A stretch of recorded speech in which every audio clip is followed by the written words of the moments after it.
class we have discussed the Gauss-Seidel method.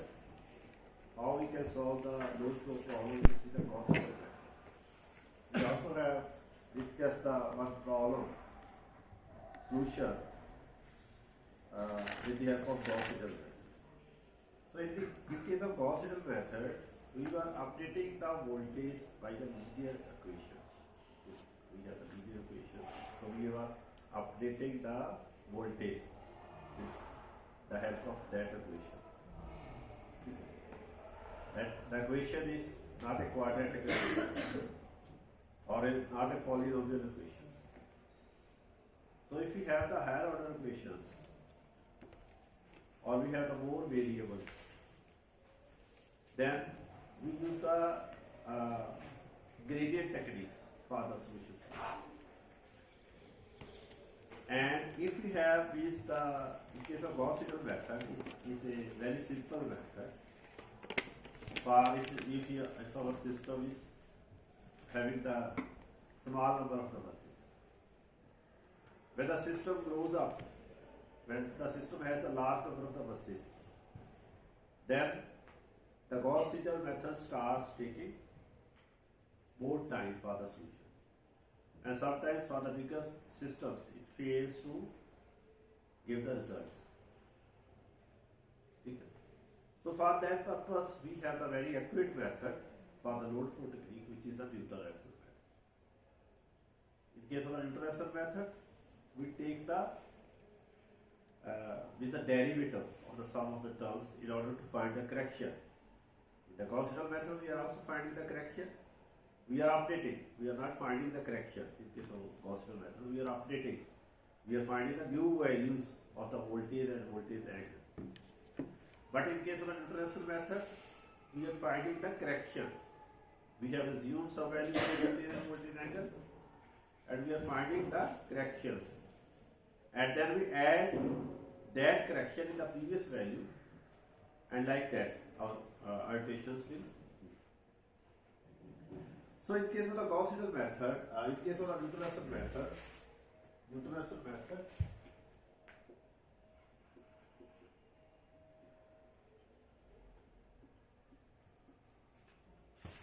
or load flow.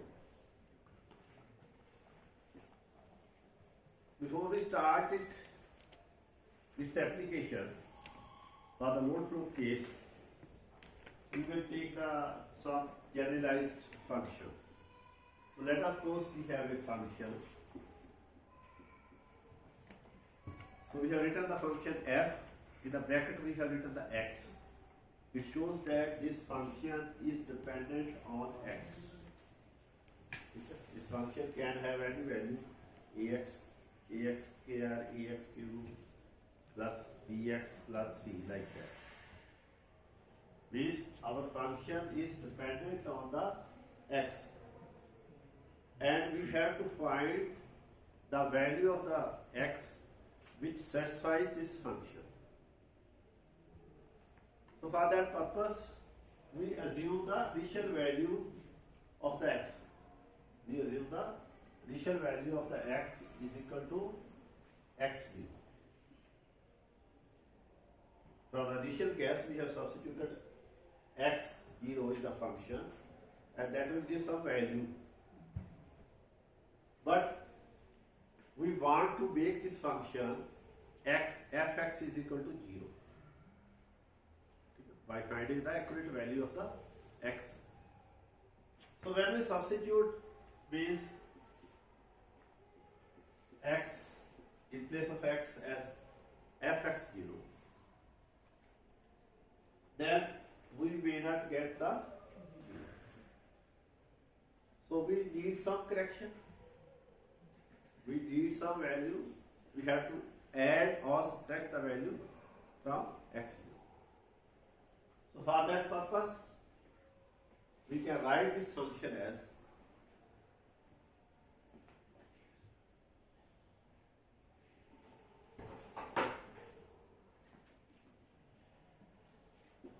f x0 plus delta x. That can make this function equal to or approximately equal to 0. And we need to find this value of delta x. How much this delta x will be. So our function becomes 0. So we can take the help of the Taylor's theorem. We can expand our function using the Taylor series. So in case of Taylor series, we can write this function as f(x0) plus delta x as f(x0) plus curly f(x0)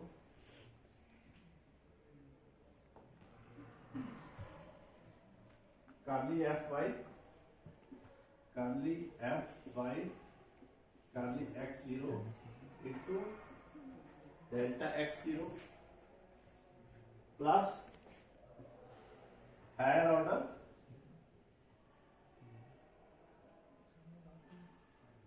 terms. So higher order terms means divided by 2 factorial, second derivative, then like that, higher order derivatives. So when we are taking the derivative of a function, it becomes smaller and smaller and smaller. So the higher order terms become smaller and smaller and smaller. So we can neglect the higher order terms. So approximately we can write this function as this function p. It is the approximate value of the function. This will make the approximately equal to 0. So from this we can say our f(x0) will be equal to minus of curly f by curly x0 into delta x0. So from this we can find the value of delta x0. So delta x0 will be equal to minus of f(x0) divided by curly f by curly x0. So we can say it is equal to minus of f(x0) divided by if dash x0. So this is giving the correction. So we have to update in the next iteration, we have to update the value of the x. So new value of the x, let us suppose it is in the, we were in the r iteration. So new value in the r plus 1 iteration will be equal to value of x in the r iteration plus value of correction in the r. So we can again substitute this here. If it is 0, okay, otherwise we have to make the derivative of the function, and from that we can find the value of x0, delta x0, and we can update. Similarly, if we have the base here, we have taken a simple function which is dependent on the one variable. So our function can be dependent on more than one variables. Let us suppose we have two functions.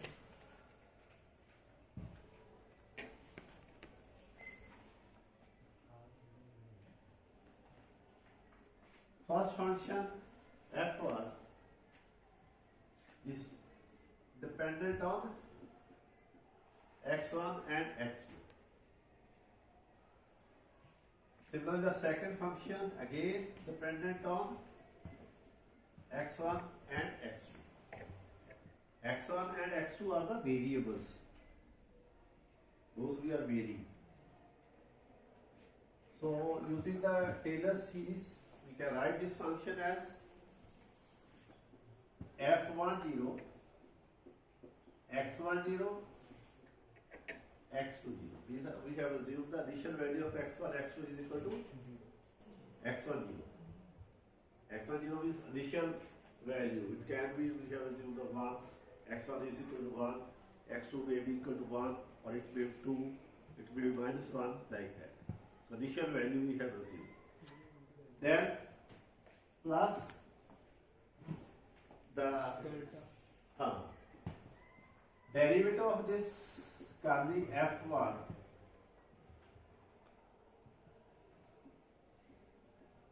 by curly x1 into delta x1 plus curly f1 curly x2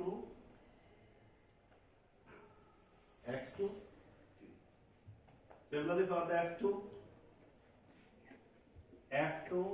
0 x1 0 x2 0, so we can write here as 0 is value of the first derivative of f1 with respect to x1 at f1 multiplied by delta x1.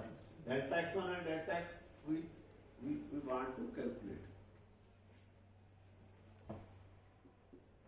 Curly f2 curly x1 delta x1 0 curly f2 curly x2 delta x2 0.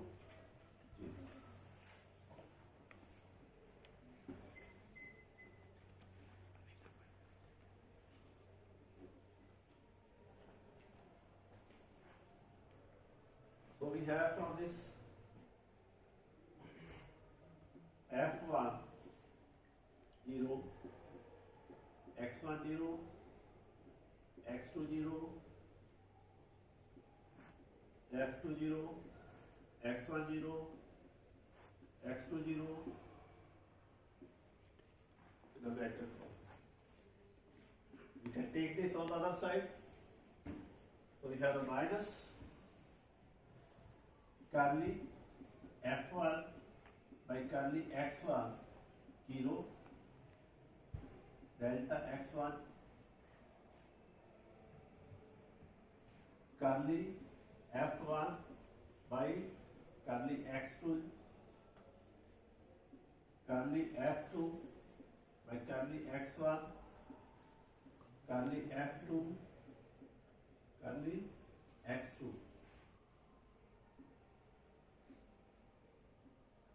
delta x1 0 delta x2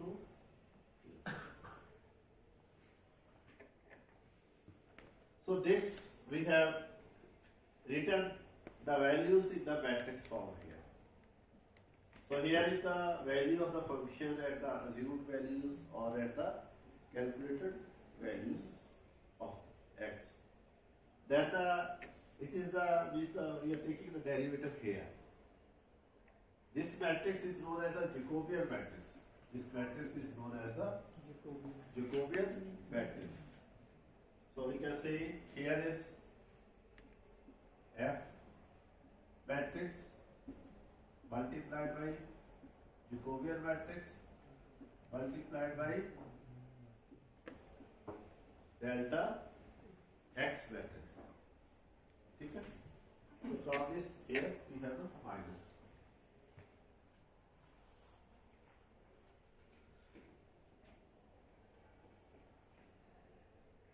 So from this we can find the delta x